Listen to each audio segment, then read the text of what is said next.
नमस्कार मित्रों, जय सिया राम। मित्रों, आप सभी का मेरे YouTube चैनल विराट ज्योतिष चिंतन में हार्दिक स्वागत है। मित्रों, कल मैंने जो वीडियो प्रेषित किया था राशियों के ऊपर, तो उसे देखकर 4-5 लोगों ने मुझे फ़ोन किया और यह आग्रह किया कि मैं नक्षत्र पर भी एक वीडियो प्रेषित करूं। मुझे ध्यान आता है कि जब मैंने ये चैनल शुरू किया था तो शायद दूसरा या तीसरा वीडियो मेरा नक्षत्र पर ही आधारित था और वह वीडियो उन लोगों के लिए विशेष लाभप्रद है जो अभी ज्योतिष को सीख रहे हैं, समझने की कोशिश कर रहे हैं, नक्षत्रों के बारे में जानना चाहते हैं। वैसे आज मेरा मन नक्षत्र पर वीडियो बनाने का नहीं था, लेकिन चूंकि उनका आग्रह था तो मैंने एक बार सोचा कि एक बार फिर नक्षत्रों के ऊपर एक वीडियो प्रेषित करूं। इसीलिए मैं आज का ये वीडियो प्रेषित कर रहा हूं। आशा है कि उन लोगों का ज्ञानवर्धन होगा। मित्रों, अक्सर आपने सुना होगा कुछ एस्ट्रोलॉजर्स कहते हैं कि भाई आपके ग्रह नक्षत्र अच्छे नहीं चल रहे। इसका मतलब ये हुआ कि ग्रह नक्षत्र का किसी भी मनुष्य के सुख और दुख से बड़ा गहरा ताल्लुक है। इसके बड़े मायने होते हैं सुख या दुख के लिए। हमारे प्राच्य मनीषियों ने 27 नक्षत्रों में भचक्र यानी जॉडियक को विभाजित किया था, 12 राशियों में नहीं। राशियों का कॉन्सेप्ट तो बाद में आया, पहले तो नक्षत्रों का ही कॉन्सेप्ट था और ऐसा मैंने कई पुस्तकों में पढ़ा है। हमारे गुरुजी भी ये बात बताते थे। बाद में राशियों का कॉन्सेप्ट आया और फिर तो राशियों का ही कॉन्सेप्ट आज तक चल रहा है। नक्षत्रों को लोग भूल से गए हैं, लगभग ये कॉन्सेप्ट खत्म सा हो गया है। सच तो यही है कि ग्रह जिस भी नक्षत्र से गुजरते हैं गोचर में, तो उनके प्रभाव लेकर पृथ्वी और पृथ्वी वासियों को प्रभावित करते हैं। वैसे भी अगर देखें तो नक्षत्र कहीं ज्यादा सूक्ष्म है राशियों से, क्योंकि एक राशि में 2.25 नक्षत्र होते हैं। तो इस तरह देखें तो एक राशि पर 3 नक्षत्रों का प्रभाव होता है और ये बड़ा सूक्ष्म हो जाता है। तो पहले तो नक्षत्रों पर ही आधारित हमारी ज्योतिषीय व्यवस्था थी, लेकिन बाद में वर्तमान में हम देखते हैं तो राशियों का आधिपत्य हो गया है। नक्षत्र यानी नक्ष और क्षेत्र। नक्ष यानी आकाश और क्षेत्र यानी फील्ड, आकाश की फील्ड, आकाश का मानचित्र, आकाशिकीय ताराओं का मानचित्र नक्षत्र कहलाता है। नक्षत्र को ऐसी ज्योति माना जाता है जो कभी नष्ट नहीं होती। ऐसा कहा गया है ना कि न क्षरति न सरति इत नक्षत्र है। जो न हिले न चले वह नक्षत्र है। इंग्लिश में इसे कहते हैं कॉन्स्टलेशन। अरबी में इसको कहते हैं मनाजिल, जो कि मंजिल का ही बहुवचन है। आकाश में तारे ही मिलकर नक्षत्रों की रचना करते हैं। तारे ही नक्षत्रों के आधार हैं। कालांतर में देखें तो 27 आकृतियों में इस जॉडियक को, भचक्र को बांटा गया। यही आकृतियां नक्षत्र कहलाई। अभिजित को भी अगर जोड़ दें तो कुल नक्षत्र होते हैं 28। बात कुछ भी हो, हमें अपने प्राचीन ऋषियों का कृतज्ञ होना चाहिए, उनके ज्ञान का कृतज्ञ होना चाहिए कि उन्होंने आकाश मंडल के तारा समूह को नक्षत्र में बांटकर ग्रह स्थिति की जटिल गणना को सरल और सटीक बना दिया। नक्षत्रों के बिना ग्रहों की गति को जान पाना असंभव है। जो महत्व नेत्रों को प्राप्त है वही महत्व ज्योतिष में नक्षत्रों को प्राप्त है। यदि ज्योतिष वेद के नेत्र हैं तो नक्षत्र ज्योतिष की आंखें हैं, और यह कहना गलत नहीं होगा। मित्रों, इस तरह अगर हम देखें तो नक्षत्रों के बिना ज्योतिष अधूरी है। जैसा मैंने बताया कि आकाश में तारा समूह को नक्षत्र कहते हैं, परंतु हर तारा समूह नक्षत्र नहीं होता। हमारे ऋषियों ने, मनीषियों ने कुछ विशेष तारा समूहों को ही लिया है, यानी 27 नक्षत्रों को ही उन्होंने स्वीकार किया है, क्योंकि इनमें प्रचंड शक्ति होती है। और यह प्रचंड शक्ति से जब कोई ग्रह ट्रांजिट करता है तो फिर वो ऊर्जा लेकर के पृथ्वी और पृथ्वीवासियों को देता है। इन 27 तारा पुंजों से गुजर कर ही तो चंद्रमा 27-28 दिनों में पृथ्वी के चारों ओर घूम जाता है। इस रीत से सारा पथ इन 27 नक्षत्रों में विभक्त होकर नक्षत्र चक्र कहलाता है।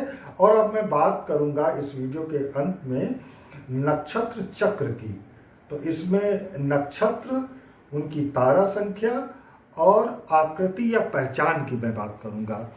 तो पहला नक्षत्र अश्विनी है, जिसमें तारा संख्या होती है 3 और इसकी आकृति है घोड़े के मुख के समान।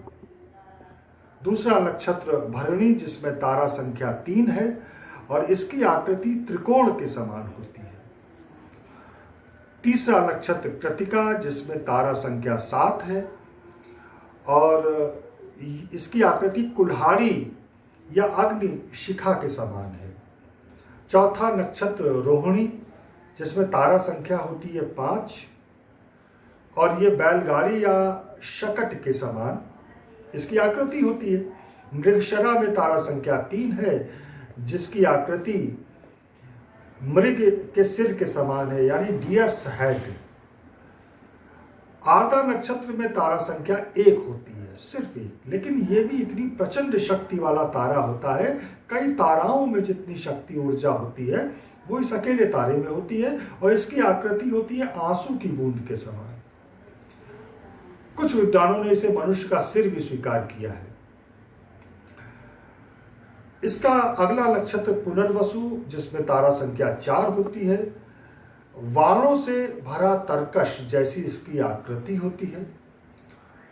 अगला नक्षत्र पुष्य, इसमें तारा संख्या 3 और ये तीर का जो तिकोना भाग होता है आगे वाला, उसके जैसी इसकी आकृति होती है। कुछ विद्वान इसे गाय के थन के रूप में भी इसकी आकृति को स्वीकारते हैं। फिर मघा नक्षत्र, जिसमें तारा संख्या 6 और इसकी आकृति बनती है हल की तरह, हसिया या दराती की तरह। इसके पहले एक नक्षत्र छूट गया है शायद, आश्लेषा। आश्लेषा में भी 6 तारा होते हैं और जो कि चक्राकार आकृति बनाते हैं। कुछ विद्वान कहते हैं बासुकी का सिर जैसी आकृति होती है। फिर पूर्वा फाल्गुनी नक्षत्र, जिसमें तारा संख्या 2 होती है। तख्त के अगले 2 जो पांव होते हैं उसके समान इसकी आकृति होती है। उत्तरा फाल्गुनी में भी तारा संख्या 2 और इसमें भी तख्त के जो पिछले 2 पांव होते हैं वैसी आकृति की बनती है।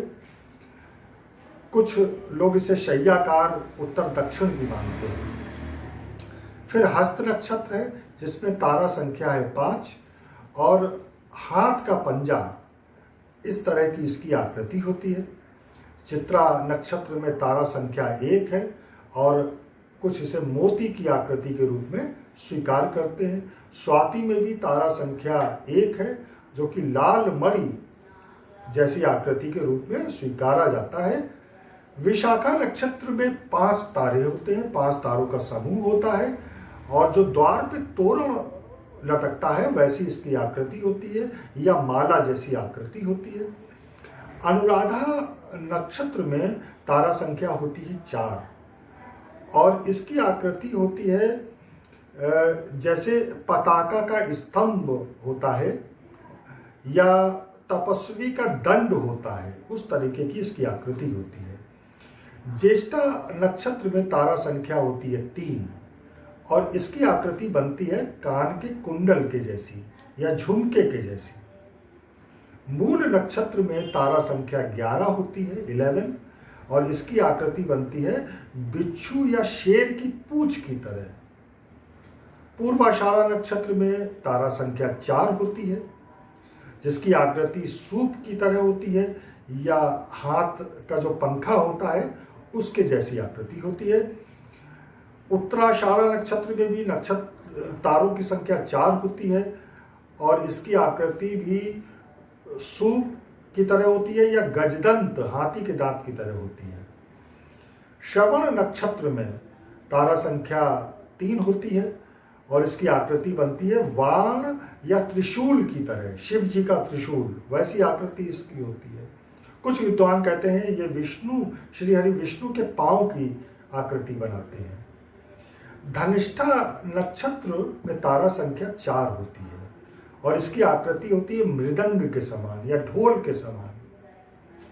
शतविखा नक्षत्र की बात करें तो इसमें ताराओं की संख्या होती है कुल 100 और ये मंडलाकार आकृति में बनते हैं। पूर्वा भाद्रपद नक्षत्र में तारा संख्या सिर्फ 2 होती है। शैया के 2 पांव जैसे होते हैं आगे वाले या घंटाकार आकृति होती है। उत्तरा भाद्रपद नक्षत्र में भी 2 तारे होते हैं और मृत्यु की शैया के 2 पैर को ये संकेत देते हैं, वैसी आकृति बनाते हैं। लेकिन शैया कैसी? मृत्यु शैया। कुछ विद्वान कहते हैं ये मस्तक की भांति इसका आकृति बनता है। रेवती नक्षत्र जो अंतिम नक्षत्र है उसमें तारा संख्या होती है 32 और इसकी आकृति बनती है मछली की तरह या मृदंग की तरह। तो ये मित्रों मेरा प्रयास था, अल्प प्रयास था आपको नक्षत्रों के विषय में कुछ और समझाने का। मेरे ख्याल से इस तरीके का नॉलेज वाले कम वीडियो आपको मिलेंगे जिसमें मुझे नहीं मिले। कई पुस्तकों को मैंने देखा लेकिन ये भी मैंने कई पुस्तकें पढ़ी, कई लोगों से सुना, उनके विचार जाने, तब मैं ऐसा आपको बता पाया। तो आशा है ये वीडियो आपको लाभान्वित करेगा। इसी के साथ अब मैं अपनी वाणी को विराम देता हूँ। मिलेंगे अगले वीडियो में फिर किसी नए विषय के साथ। तब तक जय श्री राम, नमस्कार।